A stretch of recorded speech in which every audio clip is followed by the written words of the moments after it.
अस्सलाम वालेकुम रहमतुल्लाह दोस्तों, welcome to Bilal Moin channel. आज हम डिस्कस करेंगे कुछ ओमान की अपडेट्स और उसके साथ साथ हम डिस्कस करेंगे कुछ ट्रेडिंग से रिलेटेड जो मामलात हैं वो। पहले ओमान की अपडेट डिस्कस करते हैं।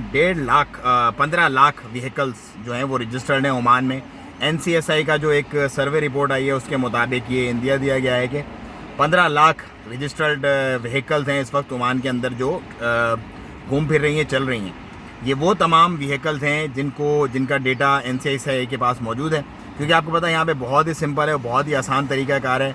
सारी दुनिया में अगर इस तरह तरीक़ाकार बना दिया जाए तो बहुत सारी ज़िंदगियाँ आसान हो जाएंगी कि इजी व्हीकल रजिस्ट्रेशन है। आप इंश्योरेंस चेंज करवाएं पहले आराम से एक दुकान पे जाके, जो इंश्योरेंस की शॉप होती है। उसके बाद आप ROP चले जाएँ, 5 रियाल आपसे वो लेते हैं, बता कर आपका चेंज हो जाता है। अगर कोई फ़ाइन वगैरह होता है पुराने मालिक पे तो वो उसी वक्त पे करके अपनी व्हीकल आपके नाम पर रजिस्टर्ड कर देता है।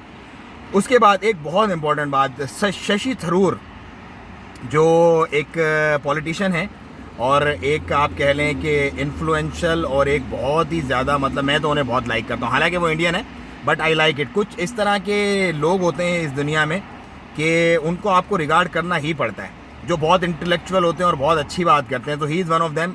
और वो एवेनियर एक इंडियन स्कूल मस्कत जो एक रख रहा है उसमें एड्रेस करने जा रहे हैं ओमान में।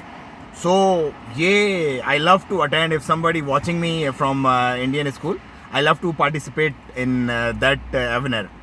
उसके बाद कुछ वीज़ाज़ और टिकट से रिलेटेड मैं आपको बता दें कि वीज़ाज़ अब मिल रहे हैं।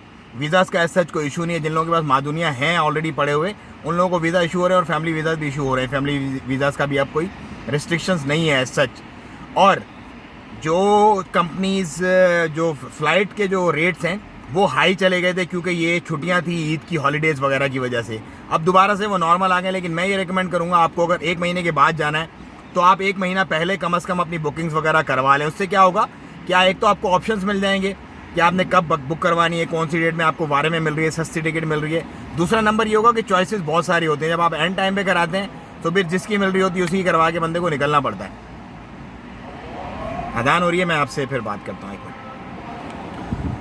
ये था टिकट्स को लेकर के कुछ। अब कुछ हम बात करते हैं आपकी स्ट्रिप जो आपको बैंड पहनाया जाता है तरसुद ऐप के साथ कनेक्ट करके। उससे देखें, बैंड आपने नहीं उतारना किसी सूरत भी। आपको पता है एक ओमानी बंदे को जेल हुई है इसी वजह से कि उसने बैंड उतार दिया था अपने खुद ही, और उसके बाद वो घूमता रहा।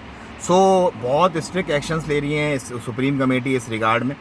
कोई भी बंदा सुप्रीम कमेटी के जो भी अहकामात हैं उसकी वॉयलेशन ना करे, बहुत बेहतर होगा। वरना खारजी को तो डिपोर्ट करते हैं 6 महीने डाल के अंदर जेल में, फ़ाइन है तकरीबन 1000 रियाल, उसके बाद डिपोर्ट कर देते हैं जो भी वायलेशन करता है स्ट्रिक्टली। थोड़ा सा ख्याल रखें, सिविलाइज सिटीज़न की तरह ज़िंदगी गुजारे। क्या ज़रूरत है खाम खा टेंशन लेने की, परेशान होने की।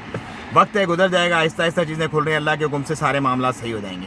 मैं आपसे लेता हूँ इजाज़त। दुआ में याद रखिएगा। जो ट्रेडिंग से रिलेटेड जो लोग हैं उनको हम डिस्कस करेंगे फिर इंशाल्लाह। अस्सलाम वालेकुम।